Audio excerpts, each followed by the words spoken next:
Part 7 की शुरुआत होती है पेन्यू और यूचेन से। पेन्यू उससे कहती है कि प्लीज मुझे सच बताओ, मुझे जानना है क्या शियाओ। इतने में शियाओ की आत्मा पेन्यू को पजेस कर लेती है और यूचेन से कहती है हमने वादा किया था ना, हम इसे एक राज ही रखेंगे। दूसरी तरफ दिखाते हैं कि तावे अपनी नींद में से चौंक कर उठता है क्योंकि उसने एक भयानक सपना देखा था जहाँ उसका छोटा वाला रूप किसी ऐसे इंसान की लाश देखता है जिसने खुद को नुकसान पहुंचाकर सुसाइड कर लिया था और ये सपना उसे अंदर तक हिला देता है। फिर वो जेनिया को एक चिट्ठी भेजता है जिसमें वो इंटरव्यू के लिए रिक्वेस्ट करता है और जेनिया इंटरव्यू देने के लिए मान जाता है। फिर तावे इंटरव्यू की तैयारी में लग जाता है और उसके बिजनेस पार्टनर चेन्नई उसे एक जरूरी बात बताती है कि यांगता की मॉम तुम्हारी डॉक्यूमेंट्री में इन्वेस्ट करने को तैयार है, लेकिन उनकी एक शर्त है। दरअसल वो ये जानना चाहती है कि जेनिया ने उसके बेटे को क्यों मारा। देन तावे जेल में जेनिया से मिलने आता है पर जेनिया पहले ही साफ साफ कह देता है कि मैं बस तुम्हें ये बताना चाहता हूँ कि मैं तुम्हारी मदद नहीं करूँगा ये डॉक्यूमेंट्री बनाने में। लेकिन तावे कहाँ इतनी आसानी से उसका पीछा छोड़ने वाला था। वो जेनिया को शियाओ की फोटो दिखाता है और बताता है कि मैं तुम्हारे पुराने स्कूल गया था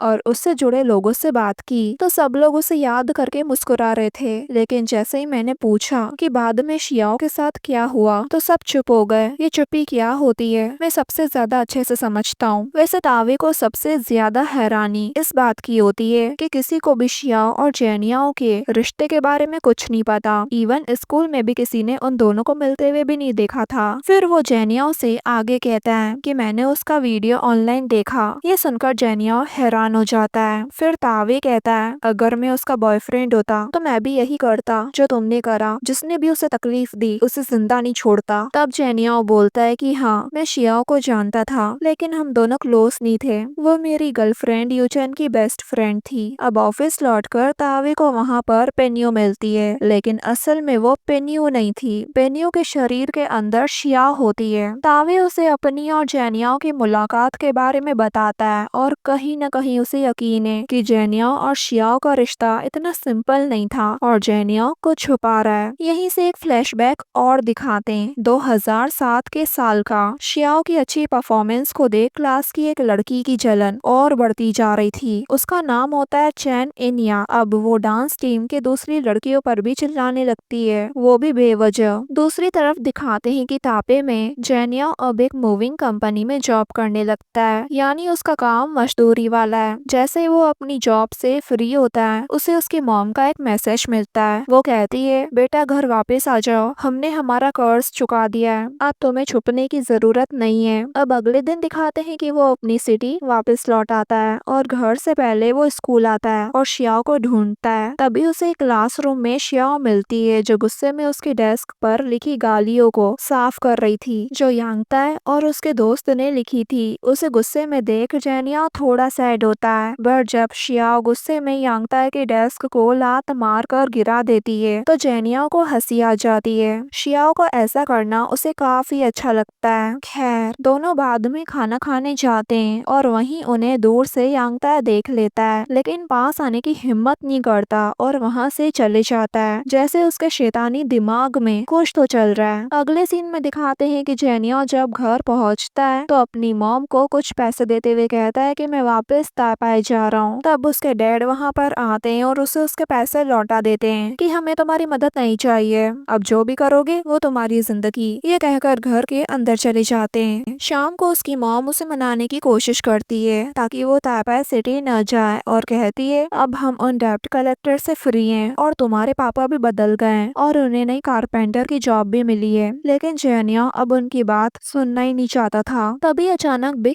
के और उसका गैंग वहाँ पर आ टपकता है, यानी वही डेब्ट कलेक्टर्स। गैंग का लीडर कहता है कि तुमने अपना सारा कर्ज चुका दिया है, एक ड्रिंक तो बनती है। ये कहकर जेनिया की मॉम को फोर्स करता है ड्रिंक करने के लिए, तो जेनिया बीच में आकर वो ड्रिंक पी जाता है और अपनी मॉम को लेके वहाँ से चले जाता है। बाद में उसकी मॉम उसे घर आने के लिए कहती है कि तुम्हें भूख लगी होगी ना, क्यों ना मैं तुम्हारे लिए नूडल्स बनाऊं, वो तो तुम्हारे फेवरेट है ना। ये कहकर उसे सहलाती है। जैसे वो वो बचपन में करा करती थी और जेनियो घर पर आकर खाना खाने के लिए मान जाता है। इधर यांगताई गैंग के लीडर बिग के को कॉल करता है और कहता है मुझे और ड्रग्स भेजो, दोस्त आ रहे हैं। तब एक शॉकिंग बात सामने आती है कि बिग के यांगताई के डैड के लिए ड्रग्स डिस्ट्रीब्यूट करता है और उन दोनों के बीच किसी को बलि का बकरा बनाने की भी प्लानिंग चल रही होती है। दूसरी तरफ दिखाते हैं कि शियाओ और यूचेन दोनों ऑनलाइन चैट कर रहे होते हैं और शियाओ यूचेन को बताती है कि मैं जेनियो को पसंद करती हूँ। ये देखकर यूचेन को दर्द होता है, पर अपने दिल पर पत्थर रखकर वो शियाओ से कहती है उसे बता दो मैं तुम्हारे साथ हूँ और अगर उसने तुम्हें रिजेक्ट करने की हिम्मत भी की तो मैं वहाँ पर आकर उसका सर फोड़ दूंगी। और ये मैसेज देखकर शियाओ को हंसी आ जाती है। दूसरी तरफ दिखाते हैं कि घर पर जेनियो की मॉम उससे कहती है कि मैं स्कूल से बात करूंगी, तुम्हें अपनी पढ़ाई पूरी करनी चाहिए। तो जेनियो साफ साफ कह देता है कि मैं न स्कूल जाऊंगा और न यहाँ रुकूंगा, आज ही ताइपे लौट जाऊंगा। तो उसके डैड भी कहते हैं कि इसे जाने दो, छोड़ो उसे। फिर बाद में जेनियो शियाओ को कॉल करके बताता है कि मैं ताइपे लौट रहा हूँ। तो शियाओ कहती है क्यों न जाने से पहले हम दोनों मिलकर डिनर करें साथ में। और फिर दोनों मिलकर प्लान बना लेते हैं कि वो दोनों रात को नाइट मार्केट में मिलेंगे और जेनियो उसे उसके घर के पास से पिक कर लेगा। दूसरी तरफ बिग के